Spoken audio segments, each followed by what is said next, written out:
Hello everyone, this is the Bitcoin Libertarian. I'm on the way to meet Andrew Webley.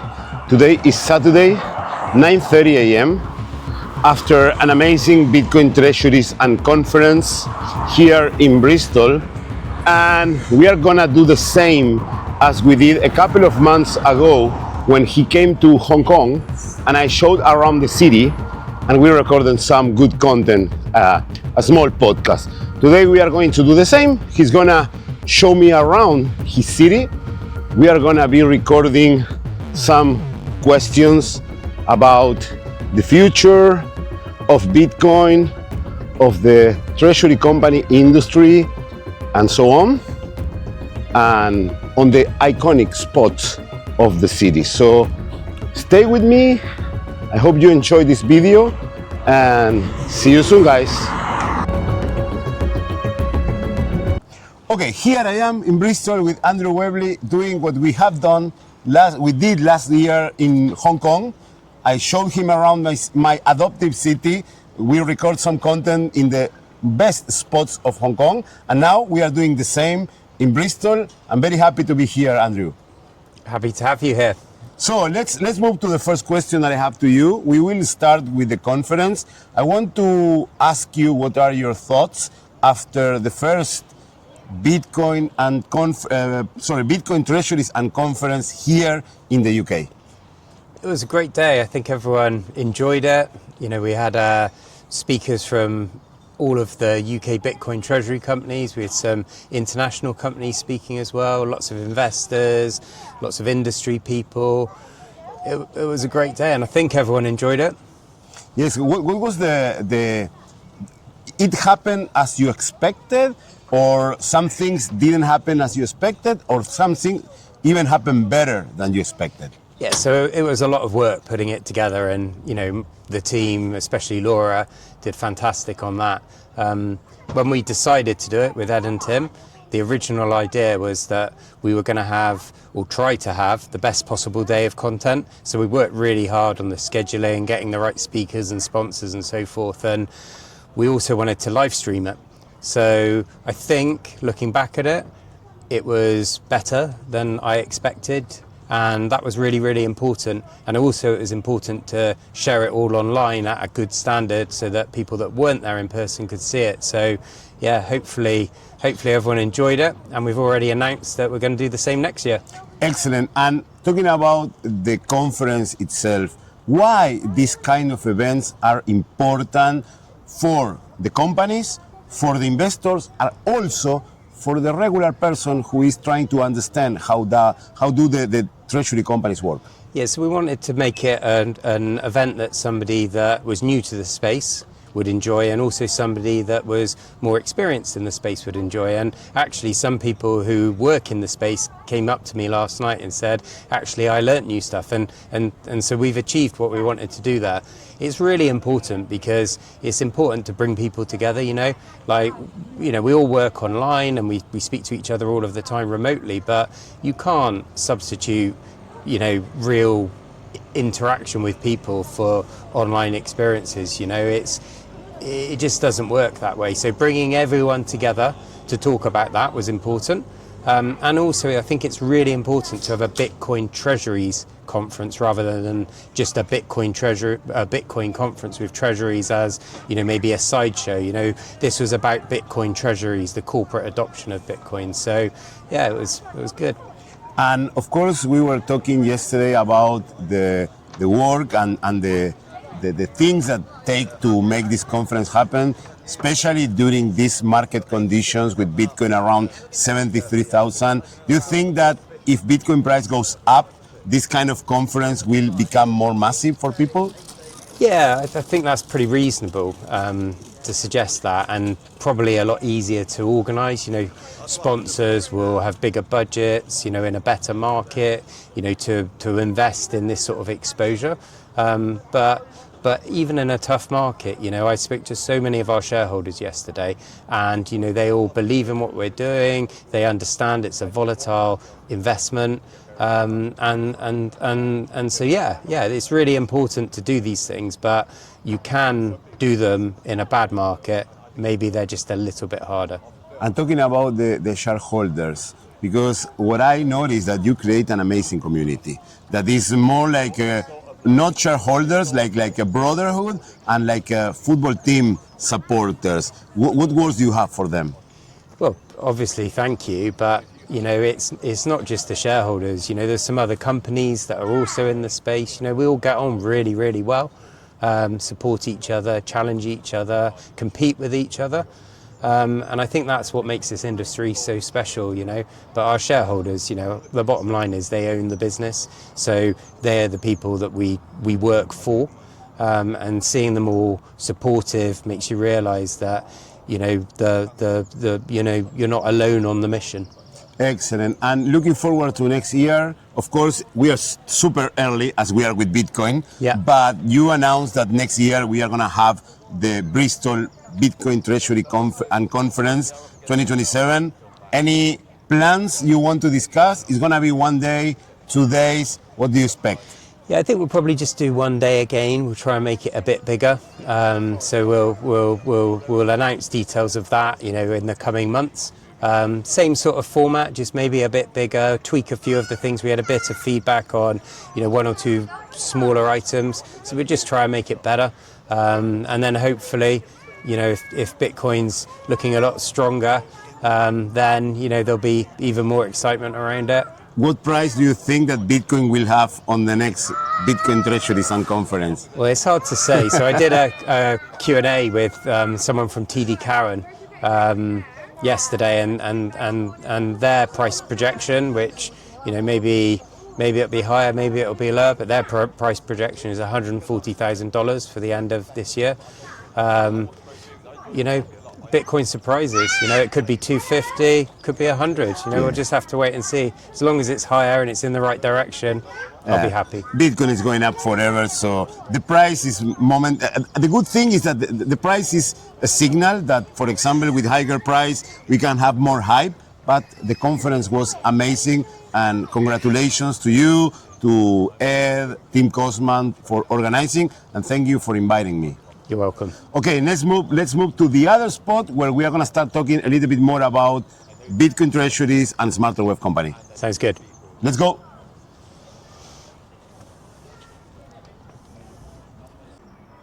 Okay, here we are in the second spot. Andrew, tell to our audience what are we seeing behind us? So we're at the top of the Cabot Tower in Bristol, which was built just 100 years ago, just over, which was 400 years after someone called John Cabot sailed from Bristol to the US. Obviously not called the US yet then, and that was one of the earliest claims to the New World. So someone from Bristol sailed from the UK and was one of the first people to claim America. And he founded a gold treasury company? No. No. Well, later we're going to go to a spot where Isambard Kingdom Brunel built the suspension bridge. We've been next to the SS Great Britain earlier. That was another person who pushed something forward at their time, and maybe in the future people will look back at what we're doing with Bitcoin and Bitcoin treasury companies and say the same. Who knows? Yeah, we are making history here doing this. We are a few group of people committed to make Bitcoin better. We understand that Bitcoin is the only way to save humanity, to improve our lives and the life of all the people on the planet. And when we look back in probably 10, 20 years, it would be amazing saying, oh, remember when we were just 300 people and we were going around Bristol? Yeah. Was amazing. So I have a new question for you is, Andrew, the Smarter Web Company just announced another 9 BTC purchase, bringing holdings to 2,878 Bitcoin with a quarter-to-date Bitcoin yield of 15.79%. Walk us through the latest buys and what this says about your execution of the 10-year plan. Yeah, so this week we've announced 2 buys, a 10 Bitcoin and a 9 Bitcoin. We've been adding pretty much every single week for quite a few weeks now. That's what's caused the Bitcoin yield increase. So what we've done this year is we've decided that it's sensible to add a responsible amount of leverage to the balance sheet. So our leverage ratio or amplification ratio is approximately 13% at the moment. What that allows us to do is that allows us to add more Bitcoin, with a very responsible amount of debt. and that's what we've been doing. So I think what people need to understand is, whilst the Bitcoin yield figure is incredibly impressive this quarter, one of the best in the world, people also have to understand that alongside that, we have added that responsible amount of leverage or amplification to the balance sheet. 13% is still not much. What that means is that, over 6 months, 12 months, 1 year, 3 years, whatever, Bitcoin increases, the fiat liability stays the same, and that increase in the value of the Bitcoin goes to the ordinary shareholders, just like the increase in the value of the Bitcoin that's 100% owned. Well, I assume that many people who is gonna watch this video are people who are onto the Bitcoin space and they understand Bitcoin treasuries. But for the new people that is joining, what is the Bitcoin yield and why is important for the Bitcoin treasury companies? Is this the key metric of the Bitcoin treasury companies? Yeah, so I always say that there's two metrics. There's the most important one, which is Bitcoin per share, and then the secondary one is total number of Bitcoin held, which will explain why that's important in a minute. So Bitcoin per share is basically your fully diluted shares and your number of Bitcoin held in ratio to each other. So the Bitcoin yield is the increase in the Bitcoin per share. So I'll give you an example. Since we IPO'd 13 months ago, we've increased the Bitcoin per share by 60x, which is pretty impressive. I don't know of any private company or public company that's increased their profits by 60 times over the last 12, 13 months. Of course, there will be some, I just don't know them. But what's important is to look at the Bitcoin per share growth, which is the Bitcoin yield, but then also to think, is that company capable of delivering that constant Bitcoin per share growth over a quarter, a year, 2 years, 3 years, basically forever. The second metric, which is less important, but it is still important, is the total number of Bitcoin held. The reason why that's important is that the bigger you are, the more options you've got to do things, and the bigger you are, the more interesting things you can therefore do. Alongside that, a public company has got costs, so you need to look at the costs as a ratio of the asset base, the balance sheet. So if you look at ours, our costs are pretty low relative to the size of the balance sheet, and that's something that I don't think enough is said about. And the bigger you are, the more opportunities it come for the company. What are these opportunities that can trigger the growth of the company, the growth of the Bitcoin balance sheet? Yeah, so I don't have to just give you a hypothetical example. I can give you a real example. So earlier this year, we announced the acquisition of Squarebird. That's an agency that we bought for effectively 1% of our balance sheet, which increased our revenues by approximately 10x. So, we've already demonstrated that we can use the balance sheet for things like that. And then there's other things that, at this stage, I can't quite talk about that we could potentially do, which would use our balance sheet to further grow that forward. You also mentioned yesterday in your speech that you look forward to keep acquiring companies, probably not only in the UK, from all around the world, to keep expanding the reach of Smarter Web Company. How advanced are these plans, or are just, of course, you don't have to disclose any information, but are these plans advanced, or are just like a plan yet? Yeah, so the only way that I can really answer that is to say that when we became a public company, right at the start, we outlined our 10-year plan, and a core part of that plan is the acquisition growth that we'll do. Within the first year, we did one, and we've always said, very consistently, that we'll only do acquisitions when we believe it's the right acquisition at the right time for the business. So I wouldn't want to say whether we're speaking to one company or 10 companies or whatever, but I think everyone's seen that we've been very, very transparent, and as soon as we have something that we feel is at the appropriate stage to release it, we would. But yeah, the most important thing is the right deals. Yes, and also in the past, many startups went to Silicon Valley and produced things to be bought by Meta. Yeah. So their goal was either be acquired by Meta. Yeah. So for any company around, what are the key metrics that they have to work if they want to be acquired from a Bitcoin Treasury company? Yeah, well, so for us, the most important thing is that they're a profitable, cash-generative business with a proven track record. So, we don't want to buy an idea. We've got loads of ideas. We want to buy something that generates cash. The second thing for that is they've got to be someone that wants to be part of our group. So the deals would be structured with a mixture of equity and cash.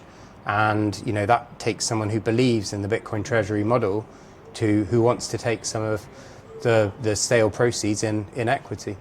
Excellent. And also there is, talking about the Bitcoin yield and the Bitcoin per share or Satoshis per share, there was a lot of controversy between many creators that we are going to touch later, that they hate the Bitcoin Treasury companies and they say, oh, but you cannot go and change your share for Bitcoin. How do you answer these questions? Yeah, it's, the first thing that I'd always say is that we've all got different opinions and that's what makes the world such a great place. But, I can demonstrate with maths that if you buy one Bitcoin in 10 years' time, it's going to be one Bitcoin, right? If you buy one Bitcoin through an ETF in 10 years' time, it's going to be less. That's a fact, yeah, because of the fees. If you buy one Bitcoin equivalent in a Bitcoin Treasury company, in 10 years' time, if that company delivers Bitcoin per share growth, it's going to be worth a lot more than one Bitcoin. So, mathematically, it's proven that it's a fact. Excellent. So there is a lot of people coming around here. So I think that we should move to the next spot. Thank you very much, Andrew. And let's go to the next spot in Bristol. No problem. Hello, here I am with Andrew Webley. And I'm Tim Kotzman. We're here at the suspension bridge in Bristol. Yes, we are here at the suspension bridge in Bristol. Tell us a little bit about this iconic place of your city. Yeah, so the suspension bridge was built by Brunel approximately 150 years ago, and it's my favourite landmark of the city, and probably one of the most famous. Excellent. So let's move to the other question that I have for you. Let me take out the glasses. So you're using a Coinbase credit facility with 12% leverage. How do you think about risk versus amplification here, especially compared with bigger players like Strategy or Strive? Yes, it's a good question. So I think if you look at the MNAVs in the space, it's reasonable to say that the higher the amplification, the higher the MNAV at the moment. But the other thing you have to consider is the structure of the amplification. So Strategy and Strive, they've got preferred equities. At this stage, we don't. But what we can do is we can use our balance sheet to borrow money from our Coinbase facility, which we've done. We haven't disclosed a maximum that we will go up to, but we've just said that we will do it responsibly. And at the moment, it's 13% leverage, and the interest rate is between 6.75 and 7.25%. So we've disclosed that as well. We first started using it to effectively do some warrant transactions, which worked out like buying Bitcoin at a discount. And then since then, over the last 4 or 6 weeks, we've been adding, either one announcement or 2 announcements a week of Bitcoin funded through that facility. So, very, very simply, the theory is that Bitcoin goes up, fiat stays the same, and it's accretive, potentially very accretive to the ordinary shareholders. And how this credit facility is helping you to increase the Bitcoin stack and the Bitcoin per share for your shareholders? Well, so at the moment it's a tough market, right? So you can always raise money, but it's the cost of that capital to your ordinary shareholders. That's the variable. So if you wanted to raise a lot of money at the moment, you could, but you would have to do it at terms that wouldn't be potentially very good, and probably wouldn't be accretive because of that. So you wouldn't do it, right? So using a balance sheet like ours, which is significant, we can add a responsible amount of leverage, which is what we think is important for the model at the moment, because we believe that Bitcoin's in that sort of phase where either next week or in 3 months or 6 months, but at some point it's going to go up, hopefully sharply, and we don't believe it's going to go down significantly. So it makes perfect sense to add now rather than adding that Bitcoin when the capital is easier to generate, but the Bitcoin is more expensive. Yes, and how is this? How much is this responsible amount of leverage? Yeah, so we haven't disclosed the figure. I think it depends on the structure. So with a facility like ours, 15-20% maybe. With a preferred equity, it depends on a couple of things. So it depends on the management team's outlook. So I would say most management teams have probably got an outlook of between 30 and 70%. But then very importantly, it's the price of the Bitcoin that you're buying. So if Bitcoin was above all-time highs, you probably wouldn't go as high. Well, we certainly wouldn't go as high as if Bitcoin was, at the level that it is at the moment. And talking about raising money to buy Bitcoin, I know that it's very difficult during these market conditions where Bitcoin is probably halfway to the all-time high. But we saw this year with Strategy and with Strive, with these new instruments, that they are able to raise a big amount of capital to buy Bitcoin even in these conditions. I asked you at the beginning of the year if you were planning to add new instruments, and you said probably not. But I think that now things have changed a little bit. Yeah, so the thing that's so good about the perpetual preferred equities is that it's effectively debt, but it's structured as an equity. So there's no fixed term, there's no redemption liability. The only liability is the cost of the dividend, right? So it's the perfect product in that regard. Now, we as a company have never made a comment to date that we're going to do preferred equities, but I think it's reasonable to think that any company that's serious about a Bitcoin treasury strategy is going to use the best type of capital raising instrument that's ever been invented. Excellent. So thank you very much. And I think that we should move to the next spot, right? Sounds good. Excellent.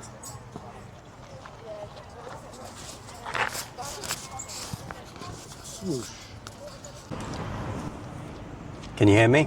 Yes. And here we are, last stop. We dropped the guys on the hotel. I'm going to my Airbnb to get ready to watch the final of the Champions League. I am here with Andrew Webley after having an amazing day showing us around Bristol. I want to ask you again the last thoughts about the conference, the state of the treasury company's business, the state of Bitcoin. What can we expect on the future, and also we can expect on the future for a Smarter Web company? Well, so the conference was great. I'm really grateful for everyone that supported it, came to it, spoke at it. Looking forward to do it next year. Early bird tickets are available on our website. In terms of the treasury companies, I think there's a lot of companies doing a lot of good things. By far the most exciting thing is the amplified Bitcoin potential in terms of what that then means to ordinary shareholders for companies that do decide to follow that model.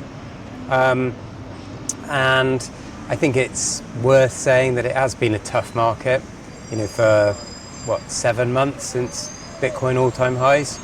I think that we're at the turning point. Obviously, that's just my opinion, and I'm very much looking forward to the future. And it was great spending the day with you again. The pleasure was mine hanging out with you again.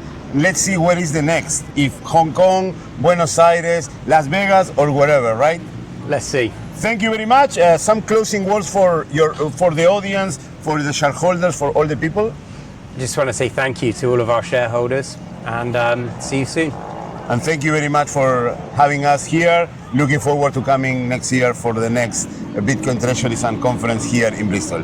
100%. Thank you very much. Hope you like the video, and if you like, just follow us, subscribe to our channel, share a comment, leave a like, because doing so you help us a lot to keep painting the world orange.